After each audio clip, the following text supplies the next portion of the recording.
En ce temps de confinement pendant l'épidémie de Covid-19, eh bien, beaucoup de personnes ont commencé à travailler à la maison. Et pour énormément d'entre elles, c'est leur première expérience de travailler à la maison. Et gérer ou être géré à distance est complètement différent de gérer une équipe quand vous voyez ses membres presque tous les jours au bureau. Alors ici, je veux vous donner quelques conseils et quelques règles pour que cette transition se passe très bien, pour que vous mainteniez la productivité et le moral de votre équipe.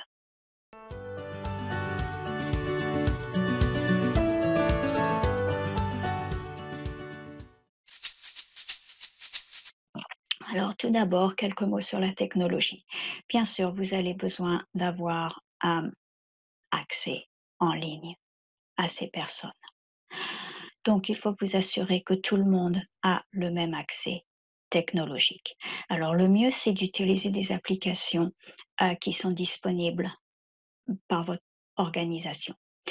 Comme ça, cela veut dire que tous les membres de votre équipe auront accès à ces applications et que vous aurez aussi un support technique si vous avez un problème quand vous utilisez ces applications.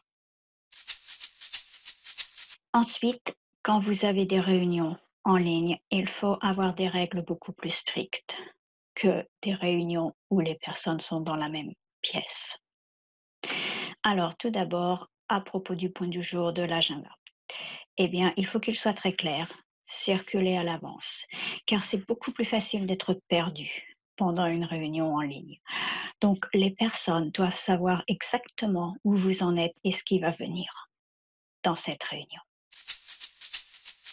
Ensuite, il est très important pour la personne qui va gérer cette réunion d'avoir un rôle beaucoup plus clair, d'être beaucoup plus présente.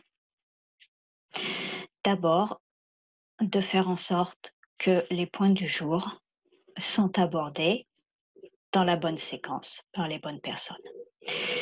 Et la deuxième chose très importante, c'est que quand vous avez une réunion en ligne, eh bien, tout le monde doit participer.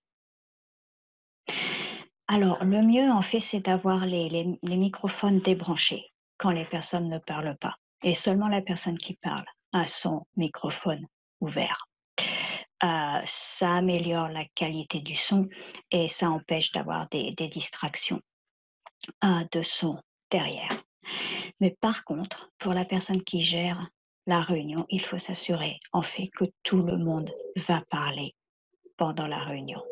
Donc, si vous gérez une réunion, c'est votre rôle de demander des commentaires à chaque personne.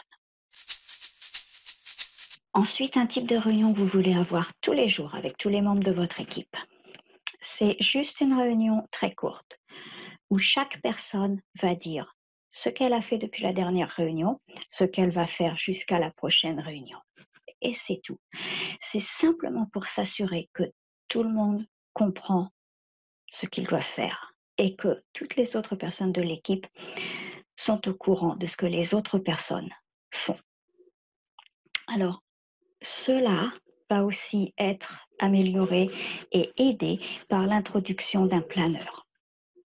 Donc, vous avez un planeur électronique et tout le monde va enregistrer ce sur quoi il travaille et gérer le progrès de leurs tâches. Comme ça, tout le monde peut voir toutes les tâches qui sont en train de se faire et quel est leur progrès. Ensuite, le deuxième type de réunion que vous voulez avoir, j'appelle ça une réunion, mais ce n'est pas vraiment une réunion, c'est que vous devez avoir du temps pour discuter personnellement avec tous les membres de votre équipe. Les membres de votre équipe peuvent se sentir isolés, ne savent pas trop quoi faire, sont démotivés de travailler à la maison. Et il est très important de s'en apercevoir. Donc, très régulièrement, vous devez parler à toutes les personnes dans votre équipe, personnellement, pour leur permettre d'aborder des problèmes personnels, sensibles, que ces personnes n'aborderaient peut-être pas pendant une réunion avec tous les membres de l'équipe. Une autre chose qui est importante aussi pour le bien-être des membres de votre équipe, c'est de vous assurer qu'ils font des pauses. Et une manière de s'assurer, c'est que les personnes vous disent, bon, allez, pause déjeuner maintenant, j'arrête. Bon, allez, j'arrête 10 minutes ici, je vais prendre un café à la cuisine. Ce genre de choses. Mais être sûr qu'ils ont des pauses très régulières. Et parce que quand on est à la maison, c'est très, très facile simplement de rester devant l'ordinateur et de passer beaucoup trop de temps, en fait, à travailler. Et vous ne voulez pas que cela arrive. Et aussi, en parlant de pause et de temps en dehors du travail, eh bien, vous pouvez aussi continuer d'avoir des interactions sociales avec les membres de votre équipe. Alors pour cela, vous pouvez utiliser des applications différentes de celles qui sont disponibles avec votre organisation.